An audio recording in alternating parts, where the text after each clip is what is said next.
Just a quick note at the top of this episode, it's very much adults only, trigger warning central.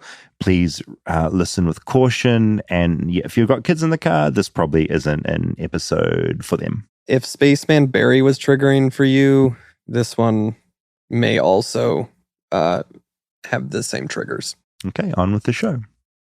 Hi, Rosabelle. How are you? I'm good. How are you? I'm really good. Now, we are in person because I've come to visit you in Manchester for the week. I'd argue we've had a great time. Have you had a great time? I've had a really good time. It was so nice that you came to see me. Do you have any feedback on what it's been like to spend a week with me? Because, we used to flat together and stuff. Am I still a good person to hang out with? Yeah, I think what's good about the fact we know how to be in the same space together is that we don't actually spend that much time together. We're like in the same space, but we're just doing our own thing. Now, the topic on today's episode, as always, is very American. I'm looking into prison firefighters. So prisoners that they leave the prison and they go out and they fight fires while they finish their sentence. Do you have any thoughts on that? Oh, I didn't know that was a thing. So you mean that if you are in prison, you can be a firefighter, so when there's a fire, you leave to go do your job? Yeah. That's my understanding. So it's basically you signed up, you can volunteer, and instead of being in a jail or a prison, you can go out and fight a fire. And what's to stop someone from just never coming back to the prison after they've combated the fire? Like run into a burning building and never come out again? That is a very good question and something I am deeply curious about. I'm David Farrier, a New Zealander accidentally marooned in America, and I want to figure out what makes this country tick.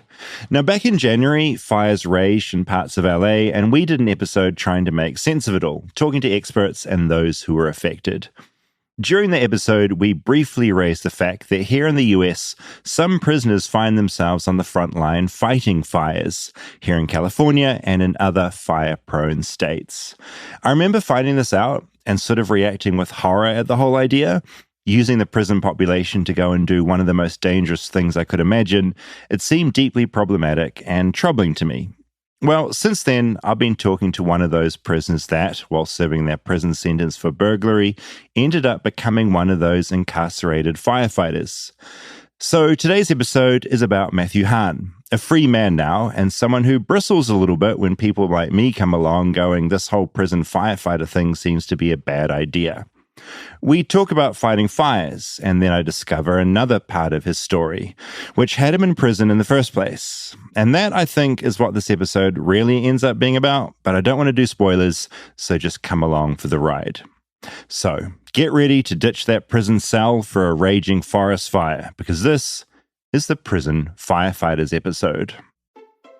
Shopping is hard. I can never find anything in my size. I don't even know my size. I buy my clothes the same place I buy my groceries. There's a better way.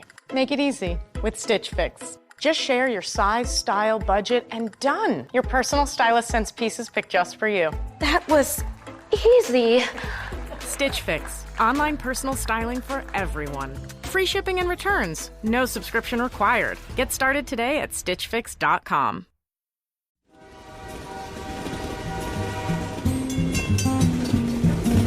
Flightless, flightless, flightless bird touchdown in America. I'm a flightless bird touchdown in America. So you gave a spoiler and then said you don't want to give a spoiler. Yeah, I get it's a bit of a spoiler. It's like something's going to happen, ooh, but we don't know what. It's like it's a tease. Yeah, it's more of a tease than a spoiler. A little bit of foreshadowing. Off topic, but with movies, do you watch trailers not worrying if they're going to get spoiled, or do you avoid trailers altogether? Like, a spoiler's a big thing for you. I try to not, if I know that I want to see a movie, because it's a filmmaker I really want to see, or I've heard they're doing this, I will try to avoid the trailer because... No trailer. Trailers have gotten so spoily. Yeah. It's kind of insane. Like, Poor Things, when that was coming out, like... We had gone to the movies a bunch right as that was coming out, and the trailer was every So you single just kind of movie. like shut the So I'm ears like and covering, just like cover your eyes? Yeah, going to the bathroom during the trailers. Yeah, I have a friend that will like exit the cinema during some of the trailers because he's like, I just can't be doing this. I don't want it ruined. Yeah. Anyway, okay. So look, this episode, it does go somewhere slightly strange. But I have just got back from Manchester. Welcome back. Thank you. The You made time it zone. safely. Yeah, back safely. They let you back in. So as we're recording this, it's June 23rd. And as I came to fly back to the US, things had kicked off with Iran. So it was the weirdest time to be leaving and to be flying back in here. I came in through Atlanta. Everything was smooth. Haven't been deported yet. Which You also kind of like threw up middle fingers as you were coming back a little bit. Yeah, it was funny. Well, I was over there with Rosabelle for a week, which was a really fun week. But just watching America from the outside, I was just sort of reading about everything that was going on with still the ICE raids here in LA and then the stuff around Iran. And yeah, I was like, I did a bunch of stories just going like, these people suck. Like this administration sucks. A lot of people listening are on the same page. Completely. And a lot of people following you are on the same page. Yeah. I think there was this whole attitude of, people talking about, when you come back through customs, people are getting burner phones and they're scrubbing their data. There was that Australian guy that got detained and sent back because he had talked shit about Colombia. He got sent to Australia. But I just sort of thought, if they're going to pull you aside in that customs line, they already know. They're not going to come across any fresh revelations on my phone. So I kind of decided to do the opposite. And Make it very clear. Make it very clear how I feel and do the opposite of it. And again, I'm a tall white man. Nothing happened. I was fine. But it did feel weird coming back in through customs with everything that's going on here. It was like the weirdest thing. And I'm sure by the time this comes out, we're going to be 4 steps beyond this. Oh, and so much will have happened. Like, it's scary to think about. The amount of stuff changing of like, a week and a half ago was the Epstein file thing. Yeah, with I know. Elon and Trump fighting. I mean, that's the thing. So we usually record this about a maximum a week before it comes out. We're doing it longer this time because we've got some live shows coming up, so we have to plan ahead. But we have had that discussion of like, you want to record it like the day of release. That's what it feels like with so much stuff. Because I feel like when we started this podcast, things weren't moving at nearly this pace. But in the last... Yeah, well, we started during the Biden administration. I feel like this was the pace of things the last time he was president, though. Yeah, it was chaos. Where it's just like, here's an onslaught of thing after thing after thing to distract from the previous thing, And it's that thing where you wake up and it feels like things have just shifted so fundamentally every sleep you have. It's like I'm afraid to go unconscious because it's like I wake up and like, what other fresh hell is going to appear? Yeah, pretty much. Positives, I saw my favorite band, 9 Inch Nails, play, and they're kicking off their shows in Europe. I got to see one of their shows. It was great. They're going to be in America in a few months. I would just say if anyone listening to this likes that band, it's the time to see them. They're paying. They're sponsoring this episode. Yeah, this is brought to you by 9 Inch Nails. But it was so much fun. The thing that I thought you'd like, Boys Noise, who remixed parts of the Challenges score, that film, he was there doing a DJ set to open it, and he dropped a couple of Challenges tracks. Nice. I'm a huge fan of that film, and that was just a fun thing to hear in like this big auditorium of people. It was just a cool moment. I have another tour to plug while we're at it. This is, do it. We're going to be in Denver on July 3rd. Doing a live show for this. We are. But Dr. Dog is going to be at Red Rocks on July 1st. The most beautiful music venue probably in America. And one of my favorite live bands to see. They don't really play shows anymore. They do they've been doing Red Rocks every year now. Also, they'll come back for Red Rocks. They'll be like, we'll do They this did like venue. a farewell tour a couple of years ago. And yeah, they're doing Red Rocks on the 1st. So anyone in Denver around should go see that show. I'm incredibly ignorant to their music. What genre? Just give me a ballpark. What's the vibe? Indie. Cool. Yeah. It's a great name for a band. Big fan. It's a good name. I took Calvin last year. Oh, what did he make of them? It's one of his favorite bands. Aww. It was one of the best concerts to go with him, and he was singing like every single song. Your kids get like, as far as like kids having access to music, they're so lucky having you, because it's like their world is just open to like the most amazing stuff. Especially that was really fun to experience through Calvin as well. Because I feel like most parents like are taking their kids and not knocking the Wiggles, but they're taking to like the Wiggles.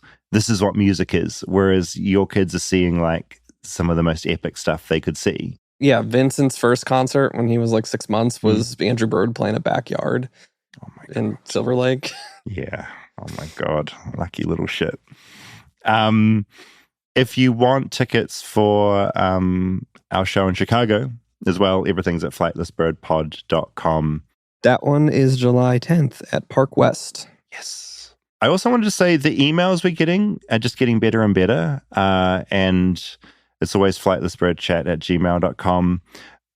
Just an example, I mentioned sleep training a few episodes ago, and I have, I'd say, 100 really insightful, opinionated emails about the joys and the perils of sleep training. And everyone that writes in, it's very few people that don't write in with really good points and well thought out arguments. And it's a joy to go through the inbox and read what people are writing in. And respectful arguments. So respectful. Yeah. It's we get to some of that in the feedback. There's some like everyone is respectful even if they're disagreeing.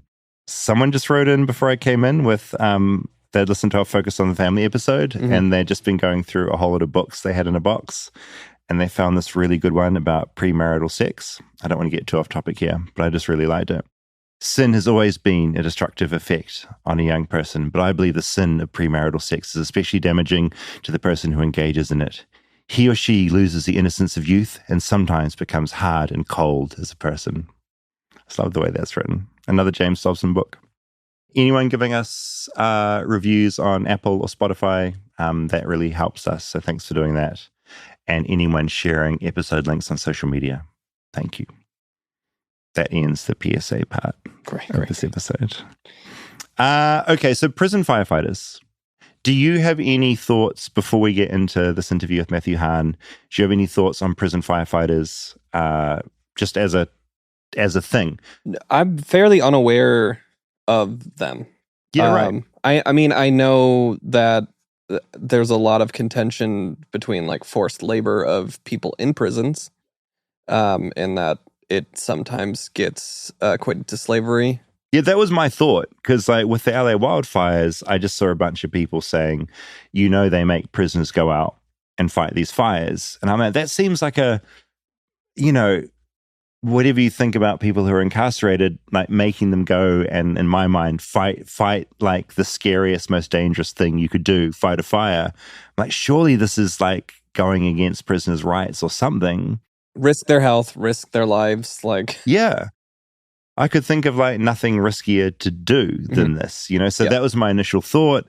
And then I came across this guy, Matthew Hahn, posting he was either on X or Blue Sky, saying, hey, just so you know, like there's another side to this. And he started listing some of the things. And that's when I got in touch with him saying, I'd actually like your perspective on all of this. Should we hear it? Yeah, that's probably a good place to throw. Chapter 1. The Firefighter. Matt has a shaven head with a big grey beard, one of those big beards that radiates down across your chest.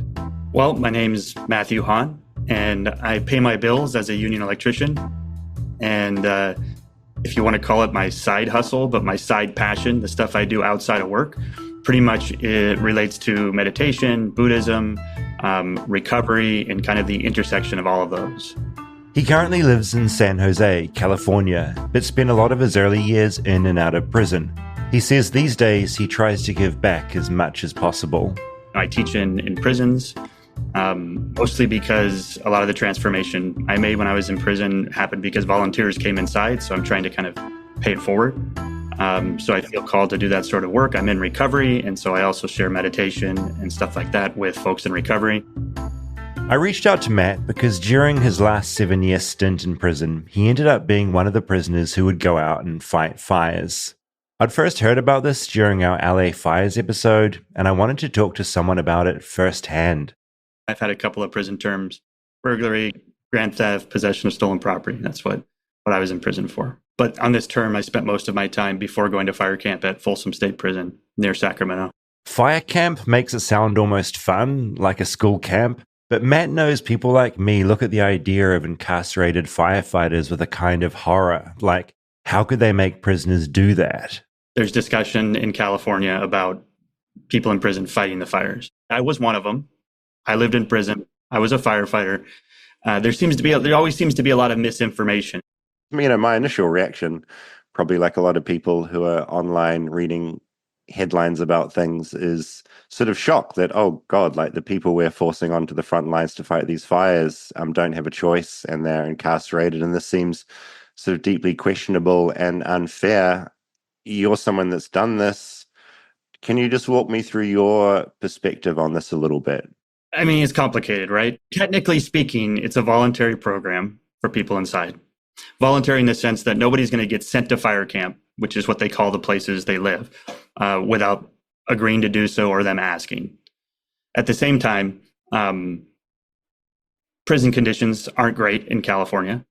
They're dangerous for a number of reasons, like the prison politics and all of that. And so some folks argue, and there's some merit to the argument, that it's not really an option, because it's not really a choice to decide between living behind the walls where it's dangerous and violent and conditions are terrible, and living outside the walls, having good food, nice visits, going hiking in the morning, getting paid better money. Like, is that a choice or not? That tends to be like kind of the two opposing arguments. And I see merit in both of them. But as someone who was there, who had to live in the conditions in California prisons, it wasn't really, I don't want to say it wasn't a choice, but it seemed like an obvious choice. Why not go live better and be treated more humane? You're incarcerated. Your day is very regimented. Next second, you're out fighting fires, which is just objectively quite a scary thing to do. I imagine, fire's pretty dangerous. How did you find being thrown into that world? Well, it felt a heck of a lot less dangerous than living beyond the walls. It says a lot, right? Yeah. And, as with a lot of things, fear is something that arises in anticipation, but not typically while the thing you were scared of is happening. So as we would approach a fire, ooh, that's a big one. And then when we got there, I don't know, call it machismo, call it adrenaline, some combination of the two. We're like, let's go get this thing, guys. Be safe, but let's go get this thing. There's a little bit of a gung-ho attitude out there. And we felt, honestly, like we were doing something worthwhile. I remember the first big, it's redemptive. It's nice to feel like you're being valued, being treated in many ways when we're on the fire, no differently than the other firefighters. And when we leave the fire, the community would be there. They'd be holding signs thanking us. And they weren't distinguishing between the ones who are in prison and the ones who aren't. It was just a thank you, and that felt really good. Stay tuned for more Flightless Bird. We'll be right back after a word from our sponsors. Support for Flightless Bird comes from Bombas. Now, I'm just going to say right at the top, I love Bombas. I'm wearing nothing but Bombas socks now. We went to a show last night. Usually I just wear Crocs. I had Bombas socks under my Crocs. It's a new look. And there was a kid there that was like a cool, young person. They said, those are cool. And I felt cool. I do think cool socks are important. I like having loud and vibrant socks. So I love Bombas. Bombas makes socks and now slides and seamless essentials that keep up with whatever your summer looks like, whether you're running a marathon or just a few errands or going to a rock concert. Also, Bombas makes travel socks that can make international flights bearable. I wore my Bombas compression socks on the way back from Manchester because if you're just sitting on a plane, your legs aren't meant to be doing that. Wear some compression socks and Bombas has you covered. I'm about to hop on a flight and I feel like I should definitely bring my Bombas compression you socks. Should. You absolutely should. The other thing is they don't just feel good, they do good as well. One purchased equals one donated to someone who needs it, and that's pretty great. You can also order Bombas abroad. If you're listening in New Zealand, there's hope for you yet. That's right, along with the US, they now ship internationally to over 200 countries. Head over to bombas.com and use code BIRD for 20% off your first purchase. That's BOMBAS.com, code BIRD at checkout. Bombas.com and use code BIRD. Support for Flightless Bird comes from Quince. Now, I'm not big into chasing trends. It's just not something I'm very good at doing. But I will say you have been looking more stylish since you've started getting clothes from Quince. Thank you. It's also stuff from Quince. It fits right, it feels good, and it actually lasts. And that's why I keep coming back to Quince. Their lightweight layers and high-quality staples have become essentials for me. They have the kind of stuff you'll actually wear on repeat. I get stuff and I just cycle through my favorite outfits. I got like 5 that I'll wear and rotate throughout the week. They got breathable flow-knit polos, crisp cotton shirts, and comfortable lightweight pants that somehow work for both weekend hangs and dress-up dinners. And they only work with factories that use safe, ethical, and responsible manufacturing practices and premium fabrics and finishes. Can't complain about that. And everything from Quince is half off the cost of similar brands. They work directly with top artisans and cut out the middlemen. So that's where they make up the price. Quince gives you luxury pieces without the markup. So stick to the staples that last with elevated essentials from Quince. Go to quince.com/bird for free shipping on your order and 365-day returns. That's QUINCE.com/bird to get free shipping and 365-day returns. Quince.com/bird.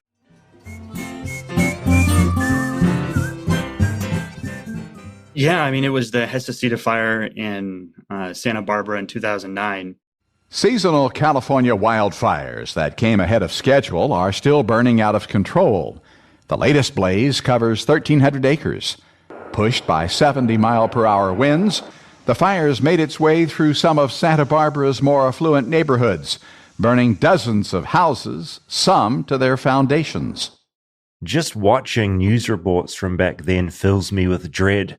But Matt was there, driving straight into it. We knew the fire was big because we were traveling to a different county to go fight it. So you knew it needed resources. But I want to say for the 20 or so miles approaching the fire, the smoke was hovering on the ocean. So we were driving up Highway 1 along the coast in California. And for some reason, the way the atmosphere was acting that day, it had pushed the smoke down almost like fog on the ocean.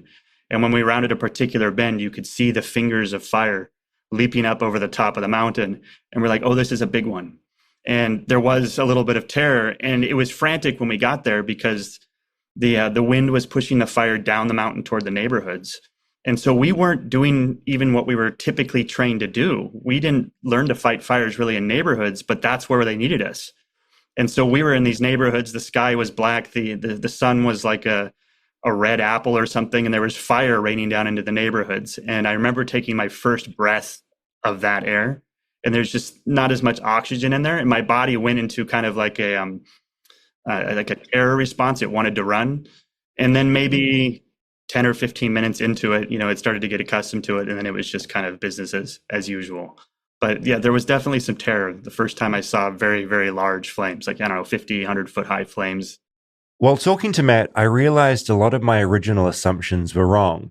Like, I'd assumed prisoners were enlisted into the program, forced to fight fires. But it's not exactly like that. And you're not really chosen. Most people just ask. And so as we move down in security level, like usually through good behavior and whatnot, and while we're in prison, you become eligible to move to a level 2 or lower facility. And if you know that you are eligible for fire camp, and most people have researched it already, you ask to go.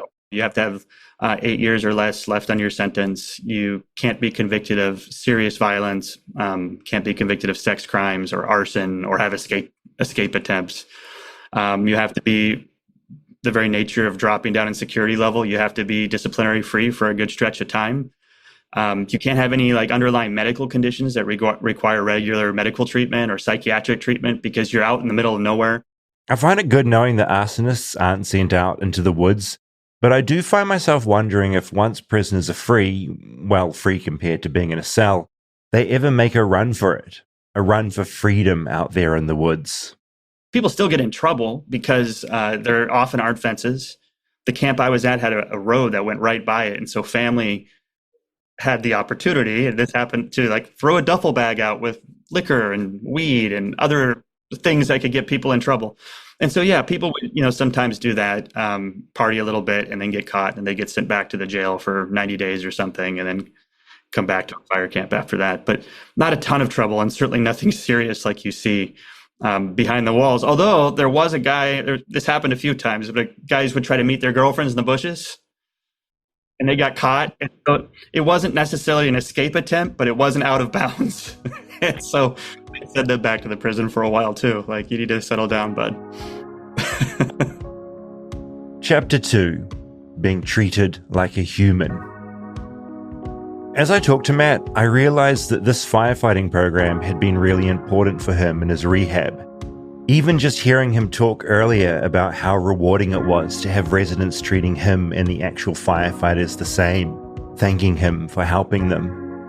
As I think about that, I wonder about how Matt views prison in general in America.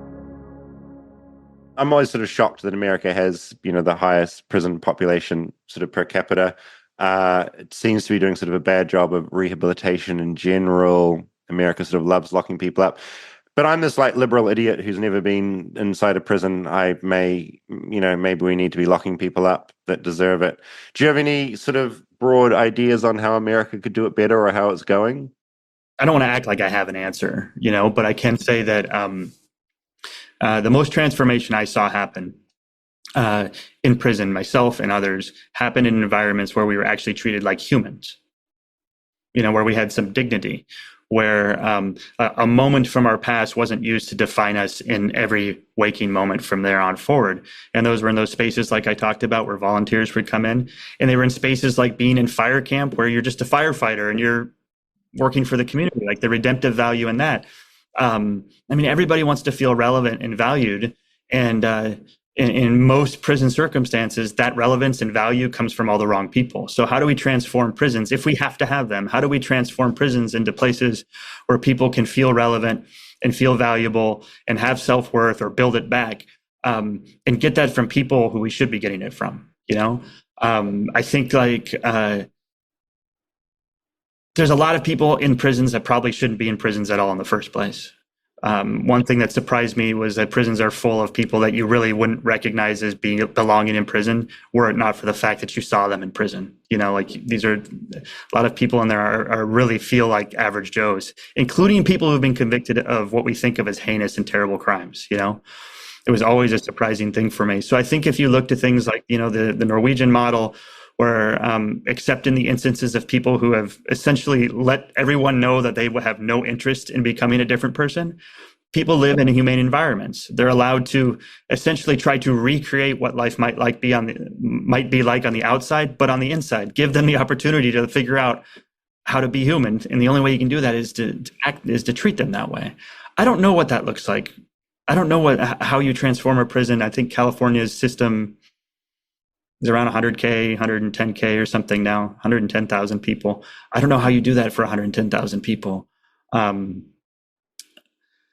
Places like fire camp are a start, in my opinion, even despite the good arguments to the contrary. They're kind of the vanguard of what we think of when we think of prison labor. But at the same time, they're the one place where people are treated human too. And it's I always get really scared.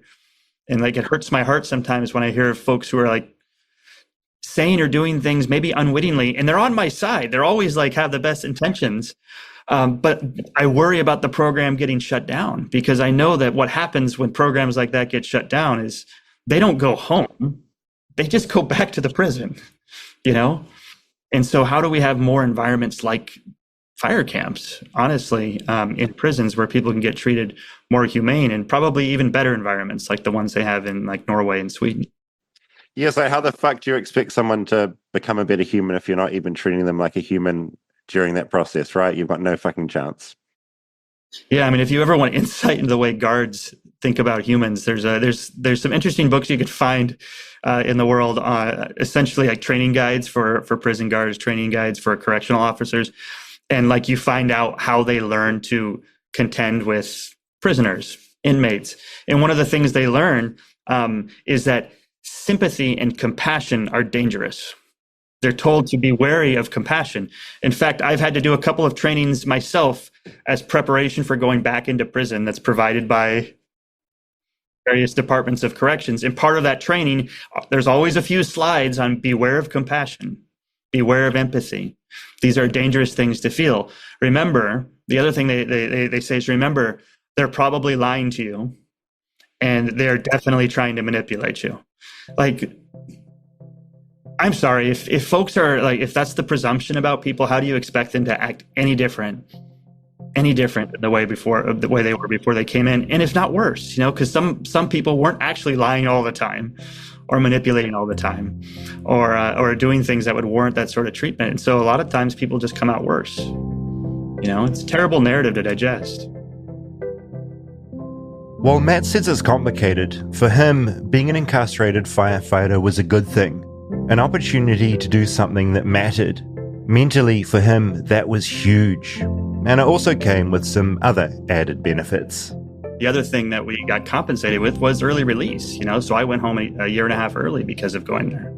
And this is where the story takes a bit of a turn. Because technically, fighting fires or not, Matt should have been in prison for life for what he had done, and I'd never be talking to him like this. But clearly, that's not what happened. Chapter 3, Life is Always Stranger Than Fiction. One thing that I'll always appreciate about life is that it's way stranger, way weirder than anything that happens in the movies. There are things that happen in real life that no one would buy if they were sitting in a cinema watching it play out on screen. Critics would bemoan its bad writing and far-fetched plot, saying, no way, that would never happen. But of course, real life is scattered with things that screenwriters could never come up with. I always think of the 42-year-old computer expert in Germany who went online in 2001 to find someone he could eat for dinner. That person ended up being a 43-year-old engineer who agreed to come over and be, well, slowly eaten. Alive at first, and then killed and nibbled on some more by the cannibal. He ended up in a freezer next to a pizza. Two men going online to find a very specific thing. One who wanted to eat a person, another who wanted to be eaten. A match made in, well, not heaven exactly, a match made here on planet Earth, where anything and everything tends to happen.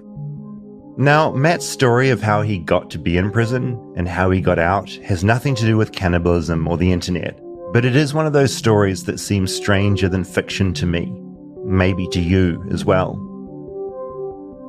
Chapter 4, The Safe. Back in the 90s, Matt had a passion for stealing. That's a little unfair. He had a passion for drugs, and the stealing helped fund that habit. But as tends to happen, he got caught a few times and sent to prison. There's California's 3 strikes law, and because I'd gone to prison once, it meant that because of my convictions, also for burglary and theft and stuff, if I got any felony ever again, I would do 25 years to life for each one. In short, when Matt got released in 2001, he knew that he'd already been convicted on 2 serious offenses. And because his crimes all happened in California, that state's 3 strikes law meant if he got arrested again, he'd be going away for a long time. Pretty much for life. And that was a good motivator to stay clean and sober. No drugs, no drinking, no stealing. And things were good for a few years. He was doing well. Until he wasn't. After some life tragedy and inability to cope and my decision to relapse on drugs, I came home from prison and I kind of went ripping and roaring again. I was stealing again. I was burglarizing again. He ripped and he roared his way around California. He knew this life and he was straight back into it. Did he have the whole 3 strikes thing in the back of his mind? Of course. But that was where it was, in the back of his mind. He had other things to think about. And then one day, there was the safe. Looking back, he says it all seems a bit like fate. The front door of this house was ajar, almost welcoming him in. I had an accomplice, but he's unnamed to this day. So we stole this safe from a house, brought it home, and I kind of waited for the sun to come up because I knew it was going to be noisy and I didn't want to wake the neighbors trying to open it. And I just cut open a corner of the door. I wasn't a safe cracker. I wasn't a professional. I cut open a corner of the door and I started to pull the things out. When you steal a safe, you imagine the contents will have some kind of value, a reason to be locked away. Money or diamonds, rings or gold. This wasn't the case that day. The more jarring part of this story is that the first thing I pulled out was a diaper, and there's a handful of diapers inside the safe. And when I first pulled it out, I thought, okay, maybe maybe there's something that's breakable and he's hiding it in a diaper. I don't know. I'm just trying to, reason with strange evidence in front of me. There was nothing hidden inside those diapers. They were soiled diapers, and Matt got a very, very bad feeling about this. There was not really anything else in the safe to speak of, so I didn't think much about it until later when I took a digital, like a digital camera card, an SD card, whatever it would have been back then. I'm not sure it was called an SD. And I put it in my computer tower. And I remember I was just smoking a cigarette, and I thought I'd stumbled upon somebody's like homemade, nudes or something. Yeah. Right? That's what I thought I'd stumbled on. But they were like kind of streaming across the screen as they did back in the day as like little thumbnails. And then I clicked on one, and it was odd, but I wasn't entirely sure what I was looking at. And it was only after I went through a few and I realized what I was looking at, that it was an adult and it was a child. And honestly, there was some nausea, but there was also just shock. Like I couldn't believe, I know stuff like this happens. It's never happened to me. I know it's happened to people I know, but I guess it's just one of these, like, how did this end up in my hands? Like, how did I come to this? Like, it's sitting on my computer in my studio apartment, and I'm looking at it, and how did this happen, and why me? I've spent a lot of time on the internet, and have been to some pretty grimy places, but I've been lucky enough to see nothing like this. But then I guess Matt wasn't on the internet. He was on somebody's SD card that he'd found locked in a safe, next to some soiled diapers that suddenly seemed so much worse. He sat there, stunned. But at the same time, like, I knew I'm going to do something about it. I knew without doubt that I was going to do something about it. The question was like, how? How am I going to do it? How can I protect myself in the process? But I knew that I needed to get him to the police. Because unlike most horrific things you might see online, Matt knew exactly who the photos belonged to. The man whose house Matt had stolen the safe from. The guy that was in the photos. You see this thing, you know in your mind, I need to dob this person in because they're doing awful things. Like, what was the process of figuring out how to do it, and how long did it kind of take? And how long did you wrestle with that for? There wasn't much of a process, honestly. I didn't research anything. That was the morning, and I waited for sundown. I called the guy that I'd stolen the safe with because he had left, and I told him I'd call him when I'd open the safe. He asked me what was inside. I said, why don't you just come over? We'll talk about it. I showed him what I'd found in the safe, and he's like, no, just throw this away. I don't want anything to do with this. You got to get rid of this. I said, well, you think I wanted something to do with this? No, of course I didn't. And that's when I made the promise to him. I'm like, look, I'm going to do something with this tonight. And if I ever get caught with it, nobody will ever know who you are. Obviously, I couldn't go into the police department and go, hey, I've been, ripping through the neighborhood. Here I am. But I found this. That didn't seem like the wisest choice. So yeah, there wasn't much of a process. Sometimes when there's like a dilemma like that, I didn't really need to think too much about it other than, what do I need to wipe clean from fingerprints? How do I want to type the note that I'm putting in there to make sure it doesn't get traced back to me? Stuff like that. But that was just, a matter of minutes figuring out how to make sure that happens. I think I bought a new ream of paper so that I hadn't touched them. We wiped everything clean, wore gloves, that sort of thing. So I just went and turned it in that night. I mailed it into the police, put it in a mailbox. The man, the safe owner, the pedophile, the rapist, John Robbie Robinson Aitken, whatever you want to call him, was arrested and taken into custody.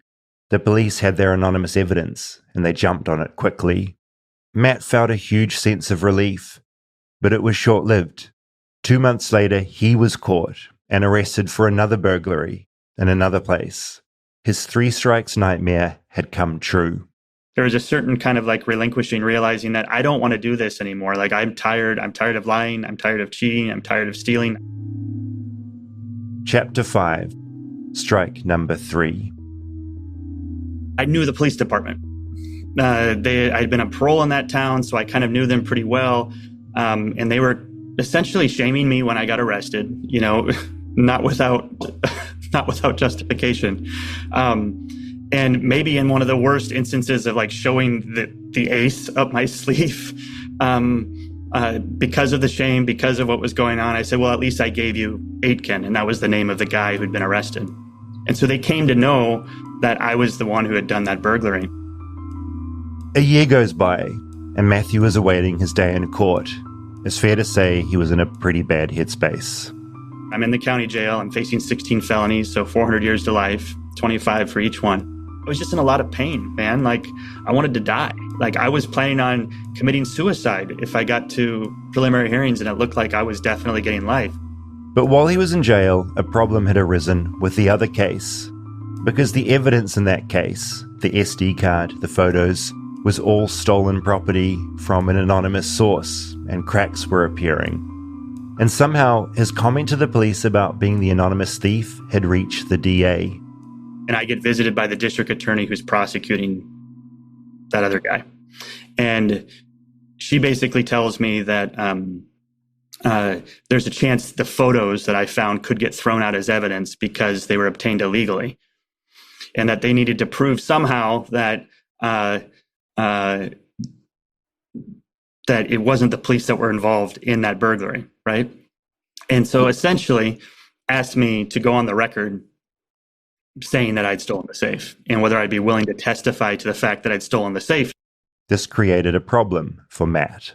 And of course, then I couldn't go to trial because there would now be in my own case, because there would now be a recording of me saying I was stealing. I was hoping to get to a jury trial and just get convicted of possession of stolen property and hope a judge would never give me a life sentence for possession of stolen property. That was my hope. You know, maybe I can get 10 or 20 years for possession of stolen property, and that's what my whole hope was. Stay tuned for more Flightless Bird. We'll be right back after a word from our sponsors. Flightless Bird is brought to you by BetterHelp. Now, I don't know what your friends are going through, Rob, but it feels like most of my friends in New Zealand and the States are involved in like a bunch of workplace stress at the moment, like very annoying managers and colleagues that are difficult to work with. Everyone seems to be worried about work stuff at the moment. I mean, I relate to annoying colleagues.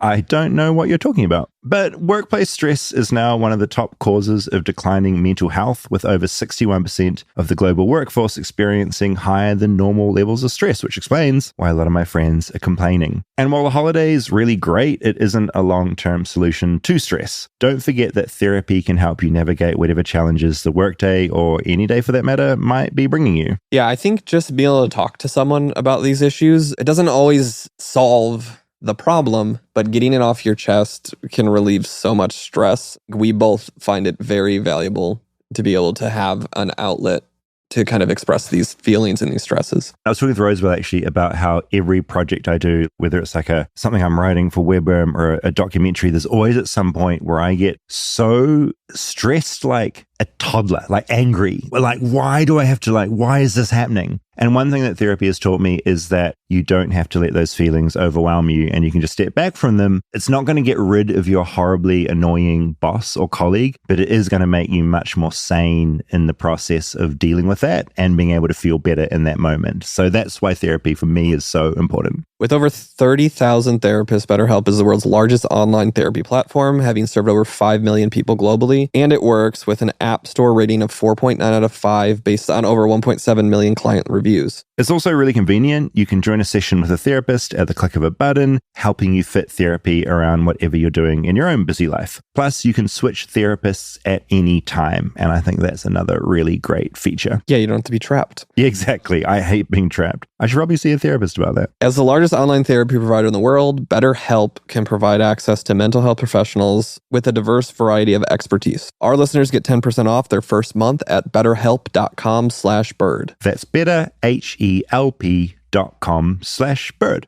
Parents of tweens, if you're familiar with far-off drop-offs... Dad, stop, right here. Or get DMs about what's for dinner, you may be experiencing tween milestones. For your son or daughter, these can start at age 9. HPV vaccination, a type of cancer prevention against certain HPV-related cancers, can start then too. For most, HPV clears on its own. But for those who don't clear the virus, it can cause certain cancers later in life. Embrace this phase. Help protect them in the next. Ask their doctor today about HPV vaccination. Brought to you by Merck.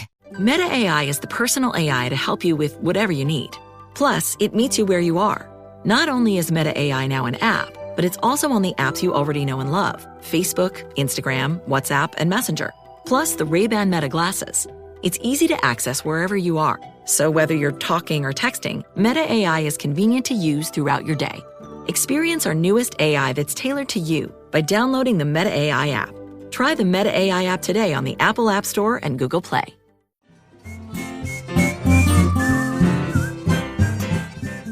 What that prosecutor wanted was for him to admit on record to this theft. There would be no arguing his way out of strike 3 if he was admitting in great detail to stealing a safe. I guess he made his decision for the same reasons he handed the evidence in the first place. He agreed to testify because it would mean John Robbie Robertson Aitken wouldn't get away with what he had done in those photos, or get to do it again. This district attorney came and visited me, and I agreed. And I agreed to testify. And so it was really kind of a moment of letting go of the wheel, for me. I'm like, the fate of my life is now in the hands of other people. It was the right thing to do. I felt like it was the right thing to do. I don't regret doing it. I did the recording with the district attorney that day. And that was enough. That was enough to scare him into accepting a plea bargain. It was one of those things where they realized, okay, so these motions we filed to have evidence thrown out, there's now sufficient evidence to make sure that those motions don't work. And I think that was part of the point, right? Was like, now he realizes he has to go to trial, and he's going to have to go to trial with those photographs as the evidence. And so he ended up accepting a plea bargain of 30 years. Chapter 6. Matt awaits his fate. Thanks to Matthew agreeing to testify, Aitken went away for 30 years, which for many doesn't seem like long enough. Matt, who is facing life at this point, has some thoughts. And sometimes you hear people say, like, why do people with sex offenses or sex convictions, why are they always getting less time, right? And the simple answer to that, I think, is often it's evidentiary. A lot of the time when there's a case where someone suspects someone of molestation or something, it might be a he, she. There might not be hard evidence. There might not be video evidence or photographic evidence. And so the district attorney's thinking is likely, you know what, let's go get 3 or 4 years out of him and get him on the sex registry. That's usually how a district attorney would think about it, because they don't think they'll win in trial. They don't think they have a good chance of winning at trial. Yeah, and then we get a ton of time for people who are repeat offenders, and people like me who have, drug tangent, theft crimes. We tend to have a high recidivism rate, which means we have long criminal records, which means it's easy to tack on all that extra stuff like 3 strikes laws or repeat offender stuff. Whereas violent crime sometimes isn't that way, it's like a one-off a lot of the time. And so it's often a first-time offense. So a guy could get less time for an attempted murder than someone who stole like I did. Thanks to California's 3-strike rule, Matt was essentially expecting to be spending the rest of his life in prison. But the DA who'd prosecuted Aitken ended up speaking to a journalist about the case, a journalist who was keen to point out the absurdity of it all, of how crazy it would be if the man who'd discovered these horrific crimes ended up serving more time in prison than him. And he ran a story in the paper a few times, essentially saying, why is Matthew Hahn facing more time than the man he discovered doing a terrible thing to a child? And that eventually pushed the district attorney to offer me a plea bargain. I took a plea bargain of 14 years. What could have been life ended up being 14 years, all because of that safe. And he ended up being released after 7. He was well behaved. It was during that sentence that he volunteered for the fire team. And during those 7 years, he focused on finally changing his life, taking advice, listening to others. And what ended up happening is I started to meet people in recovery and in meditation groups that were just giving of themselves for no reason other than to just give of themselves. I started to run into kind people that treated me human, that gave me a shot, that didn't judge me for why I was there. I had family that was like super supportive of me. The whole time I was gone, that loved me no matter what. I had even that lawyer who gave me that advice about making this my home. Like, I took that advice really seriously. I asked myself, what do I want to do? And in the beginning, it was, I want to read every book I've ever told myself I wanted to read, but never did. And I had time to do it. The long ones like War and Peace, whatever. Like, I've got to do that. And it started out simple. Like, really, in many ways, it started out with simple, almost superficial stuff. Like, I want to read a book. I want to finish college. I want to learn to weld. Like, those were things I was thinking about, but it really ended up turning into like a massive, like, internal inside job, and none of it would have happened if it wasn't for the love and support of so many other people. I'm here standing on the shoulders of friends and loved ones. I'm here because there were men who were sentenced to many, many decades or many life sentences in prison who had transformed before I got there, and who mentored me and showed me how to do time in a way that wasn't that could make me come out on the other end a better man. It's shocking sometimes. I tell folks, I'm like, I was mentored by murderers. As I said earlier, Matt ended up getting out in just 7 years. For a time, he and Aitken were in the same prison. They'd see each other sometimes. They don't anymore. Chapter 7, looking back at that night. Matt says discovering that safe 20 years ago is surreal to think about. It put a rapist in prison. It saved a kid from God knows what else. And it meant Matt avoided life in prison, that third strike unstruck.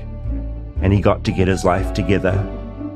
As we wrap up our conversation, it strikes me that there are so many things about that night in 2005 that make no logical sense. Things that are far stranger, far weirder than anything that could happen in the movies. And Matt thinks a lot about this too. One thing about that night that I stole it that's kind of interesting is that I was on the property and walked by the front door to this place where the safe was, and it was dark and there was nothing happening. And as I left the property, it's like 2 a.m, mind you, as I left the property, the door was wide open and the lights were on. So whoever was home had woken up while I was there and stepped out of their house to walk to the house next door.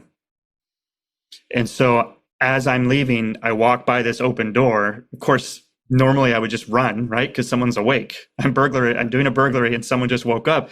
But when I looked through that door, I saw the safe sitting on the floor of the bedroom. And we went and got it. And I found out later, grand jury hearings and all that he had left the house, gone into his parents' house, and watched us steal the safe from the window of the kitchen. And he said he was watching his life get walked away in that safe. And so in terms of like serendipity, and I'm not a God-fearing kind of guy, right? But like this couldn't have happened any other way. If I had smoked one more cigarette or one less cigarette, if I had hit one more red light or one less red light or one more green light or whatever it is, I'd be doing the rest of my life in prison. That safe would never have been discovered. Stolen. I didn't discover it, but stolen. And things would have been very different for him, for that little girl, for me, if it hadn't happened exactly the way it did. And that is a baffling thing to ponder sometimes. So, that was a lot. Yeah, that was a lot. Goes without saying. I mean, 2 things jumped out at me. Primarily that revelation where he started that prison firefighters volunteer for the role. Yeah. And he found it this really positive experience of like, he got to feel like he was worthy. He enjoyed doing it. It took time off his sentence.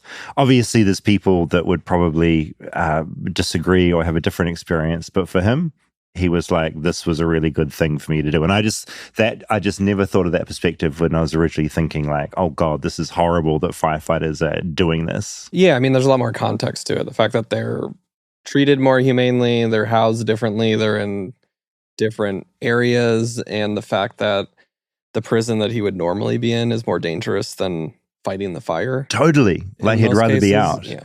Also, you spoke to Rosabel's fear or curiosity about why don't people just escape? Like, it's generally not the thing that's done because they're minimum security by then and close to the end of their sentence. But that was my thought. It's like, let's take all these prisoners, let's release them in the woods. And I just pictured like everyone like dropping the hose and just running. But no, they want to fight the fires. They want to help. They want to do good for society. And I thought that was pretty special. Yeah, I mean, and it's interesting the fact about prisoners that are actually changing when they're treated humanely. Completely. And how much of a difference that makes when you're not treated like the guards are taught to treat them. And I thought of your dad as well in that, because we've talked to him before about like his work going into prisons. And it is, I think he had said a similar thing where, yeah, just talk to people like they're people. Yeah. Like shouldn't be that bad shocking choices, to do. But that's completely it. So yeah, I thought that was really refreshing. As for the second part of the story, which just that whole concept of this discovery that gives you this information, this awful thing that then ends up through a series of events, meaning that that person is caught and put away, and also that can be used so your sentence is shortened. It was just what are the chances of him burglarizing on that night in that house, and that's what was in there, and even the decision of like, it was admirable that he, well, did he turn the guy in? It was it wasn't. No, it was. No, I think it was admirable because my first thought was, and it was my question to him, like, was there a thought where you just, I didn't see that, and because the last thing you want to do is contact the police about you doing a burglary, especially when you're on this whole 3 strike situation. It was admirable that he decided to testify that he had stolen it. Yeah, just the way that went in this direction, that direction, and then this direction, and ended up with almost the perfect result was for as perfect as it could be in that situation. Yeah, so perfect. Let's maybe not use the word perfect. No, perfect is the wrong word. But I mean, getting the guy caught and convicted. Right. Correct. Thumbs up. Yeah. Very into this. But yeah, he just sort of blew my mind on many levels. And I think he, after his experiences being incarcerated, the experiences firefighting, and just looking back at testifying in that case, I think he is just an entirely different person than he was, 20, 30 years ago. Well, and it was great to hear the mentors and people that he found within the system that helped rehabilitate him. I mean, it's that great line, like, I was mentored by murderers. Yeah. I mean, that's the thing. Like, those were the people that helped him and brought him out. Like, that's kind of incredible. Yeah, they weren't disposable humans that we just discard and throw in this prison. Completely. Oh, and the fact that for a period of time, he was also serving in the same institution as the pedophile, that was just, again, like, how does any of this stuff happen? Like, how is it real? Yeah. That case I alluded to at the top of this about the cannibal finding someone to eat online. Had you heard that story before? I don't think so. Was it you? No, I wasn't the cannibal. No, it always blown my mind. It was in Germany, and there was basically someone, all he wanted to do was to eat someone. That was his whole thing. This is separate from separate from the cannibal story that we did a long time ago. Yeah, another cannibal. There are multiple cannibals out there. And yeah, he was like, best way to find a live victim is to just jump online and put the query out there. And he found someone that their main wish was to be eaten. Like, that was their main thing. Did he go away for that? It's a really good question. He did I believe he did. Let me check. I mean, that's an interesting philosophical question. No, it is. If the guy voluntarily allowed for it to happen. He wanted it to happen. But then you've still got that case of he killed a man. Right. That's the thing. So this was in 2001. He was arrested in 2002. And in 2004, he was convicted of manslaughter and sentenced to 8 years and 6 months in 8 years only prison. Ate his penis first. That was the first thing he ate. Naturally. I guess there was probably a pretty solid trail of evidence that the man online wanted to be eaten. Yeah, there was. Absolutely. And I think that's why it was that contributed to the manslaughter as opposed to the murder. Right. And he was also, very willingly taking part in that. But it is a strange thing to think about. Well, I mean, it's an assisted suicide almost. This is jumping ahead, and it's a topic we're going to get into in another episode, but I was talking with Rosabelle in Manchester about cryonics and how this art of freezing people so that one day you'll be resurrected. And she had thought, and I think a lot of people thought this, that when you were frozen in cryonics, you were alive when you got frozen. And I was thinking about it, I was like, right, it's like, are you alive? But no, you're dead when you're frozen. Because if you froze someone while they're alive, again, that's murder. Yeah, but there are places around the country where you can do assisted suicide. That's exactly what Roosevelt said. So yeah, why not be assisted? What's the difference between assisted suicide and we're going to freeze you as you're dying? If you have like a terminal illness and you are at the point where you are considering assisted suicide. Of like, cool, freeze me, and hopefully when you unfreeze me, there's a cure for this. Completely. Exactly what Roosevelt said, and that's what I want to look into now. you and Rosabelle, you think alike, I got to say, which is a good thing. She's incredibly smart. So yeah, Matthew has a website where he talks about prison rehab and other topics. MatthewHahn.com, MatthewHahn.com. And he's Hahn Scratch on social media. He's one of those people that ever since I've followed him, he's always just tweeting out like wisdom. And I'm like, you know what you're talking about. How old is he now? He is in his 40s, I believe. But he was just such a pleasure to talk to. And yeah, he's just had a lot of crazy shit happen to him and has somehow like kept his head together through all of it. Sounds like he's lived a long life. Also, just that image of like, I don't want to linger on this, but just that whole image of like, you're going to crack a safe, you think this is going to be the payload, there's dirty nappies, and you're like, God, no. And then everything from there, like, you open a safe and there's like an SD card, you know it's not going to be good. Yeah. All right. Feedback. A lot of feedback to the LA protests episode. Many people raising the fact that people have been taking... Look, allegedly, I need to actually get to the facts on this, taking leaf blowers along. Have you heard this? To blow the tear gas smoke back? away? Yeah. I did see a video of someone, they had some contraption that they would stick on top of the tear gas and it would like diffuse it, diffuse it, right? Yeah, so they'd run up. I mean, it was very satisfying to watch. Yeah. Like basically cap this canister and just completely stop it from dispersing. Yeah. Probably more sensible than whatever they were doing, more sensible than like leaf blowing it back. But it was the first time in my life where I thought maybe, just maybe, this is the use of a leaf blower that I can get behind. Mm-hmm. You know, there's something like kind of baller about that. Did you also hear, apparently there's a bunch of tow truck drivers in LA that are following ICE around? I heard about this, but I couldn't verify it. I have not verified it either, but I've seen it a few places. Well, because they're unmarked vehicles and they're normally parking illegally. So when they go to make their stops and run out, they just tow them. Dear God, I hope it's true. Yeah. Like any pushback against that shit is so satisfying to watch. That's a movie too. These renegade really, truck drivers. It really is. But it's like, no, there's something very, not to get distracted again, but the things that jumped out at me while I was in Manchester watching the footage and kind of made my blood boil again was there was an ICE agent with a silencer on the end of a rifle. That's terrifying. There was a guy who, and excuse me if my gun lingo is wrong, but he basically like cocked his gun as he was out, like, which is like loading into the chamber. Very threatening thing to do. And then there was another guy that pulled a pistol and was like holding it like he was in a movie like this. Well, I mean, you missed this while you were in Manchester too, but there was the shootings in Michigan. Oh, that's right. The shootings in Minnesota where someone was impersonating cops. The Democratic senator, right? Lawmaker. Democratic lawmakers that were targeted.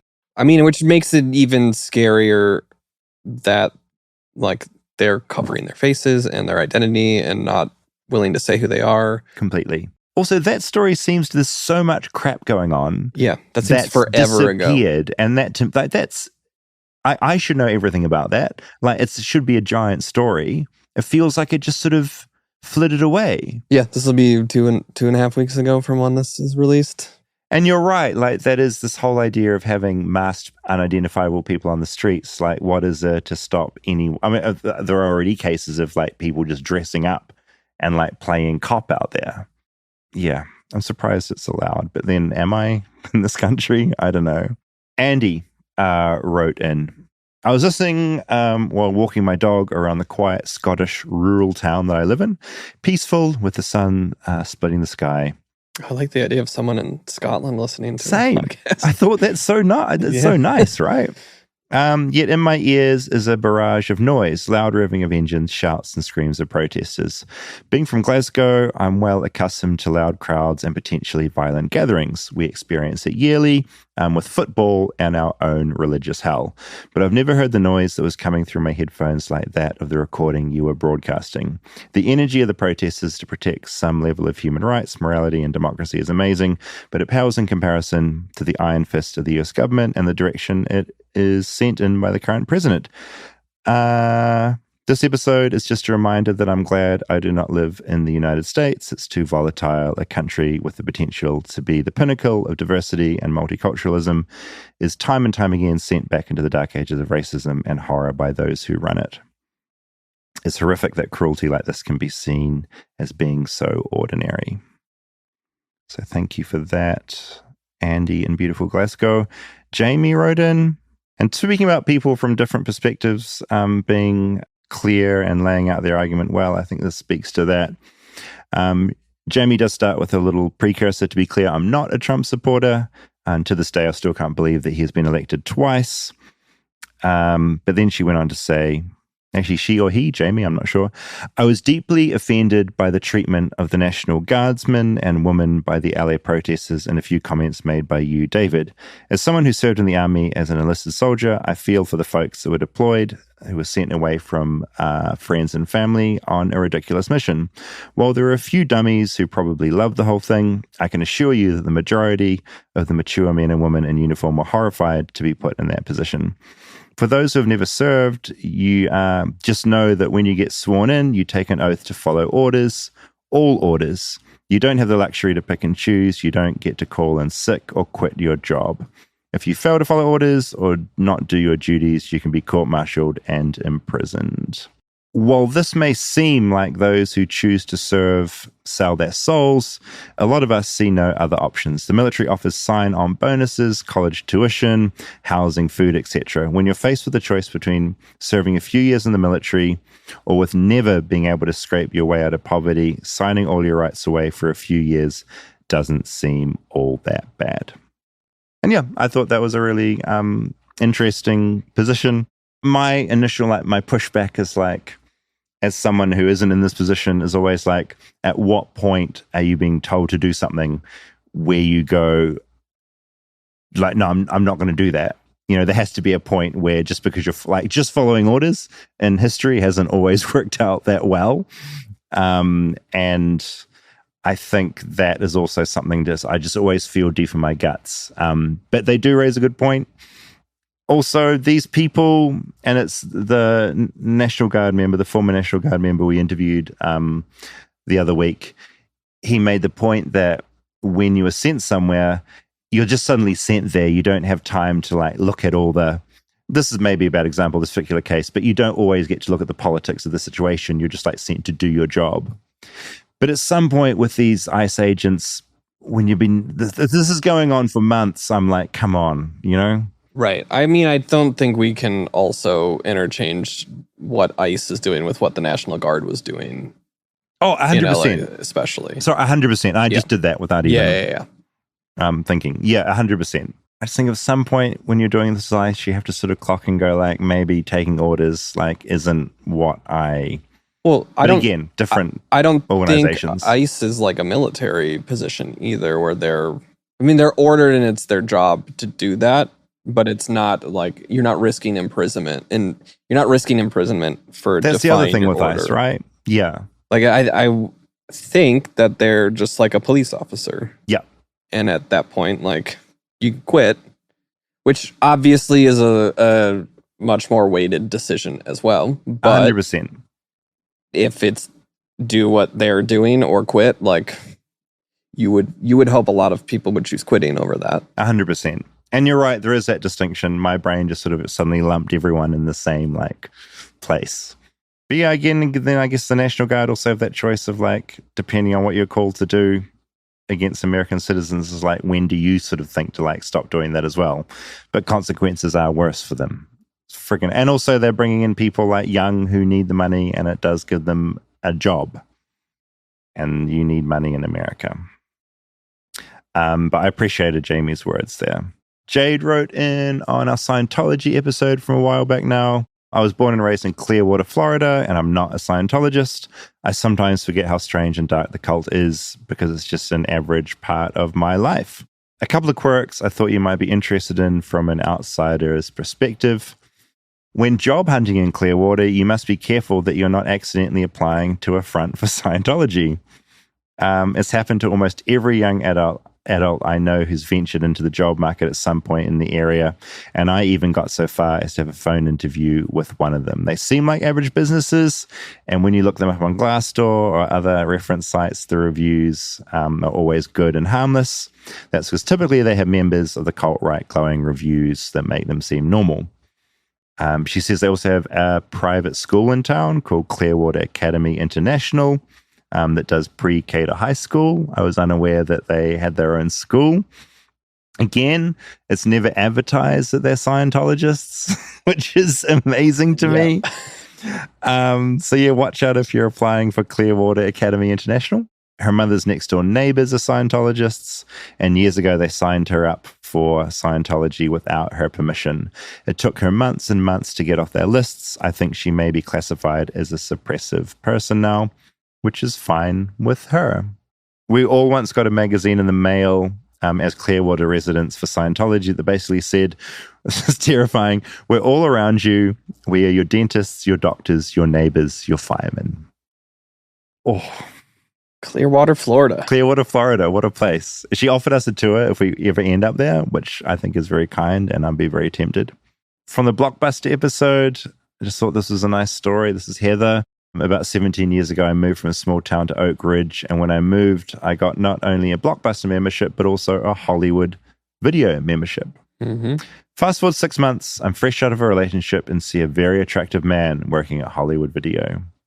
I rented some movies and went on my way. About 2 weeks later, I find one of the DVDs still in my DVD player, The Love Guru. Have you seen The Love Guru, Rob? Is that Austin Powers? Yeah, Michael Myers. Yeah. It's not good. No, doesn't he play an Indian man? Yeah. All right. She found the DVD still in her player weeks after it was due. I'd returned an empty box. I take myself down to the video store to return it and probably spend all my money on late fees. I was prepared. I walk in, and it was the hot guy working. The Love Guru. the Love Guru.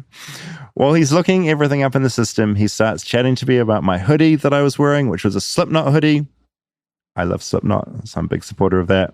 And we bond over one of their records. He says, if you let me take you out to coffee, this is one of the smoothest lines of all time.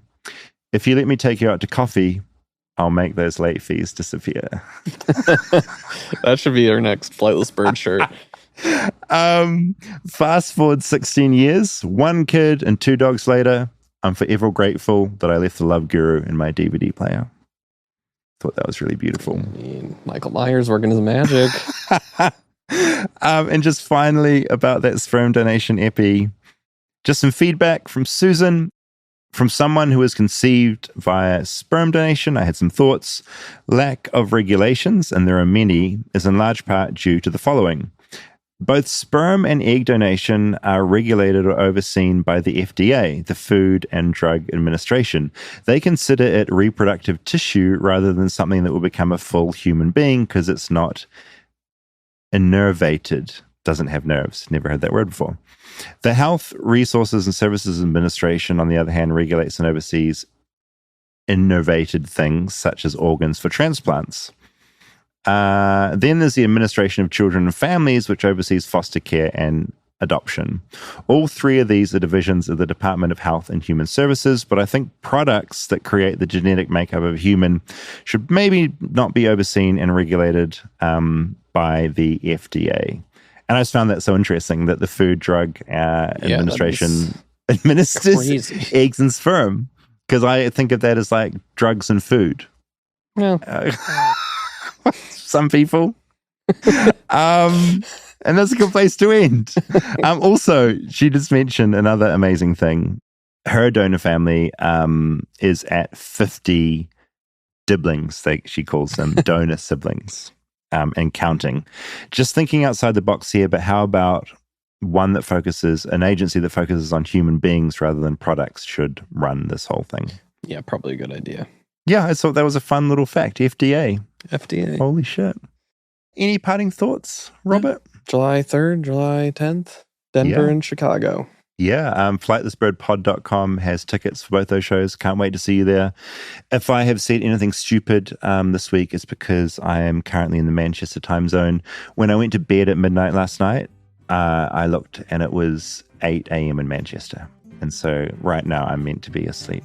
But Rob, it's good to be here with you. Yeah, welcome back. Good to be here. I miss you, Rosabelle, but it's good to be here with you, Rob. And we'll see you next week. See you next week.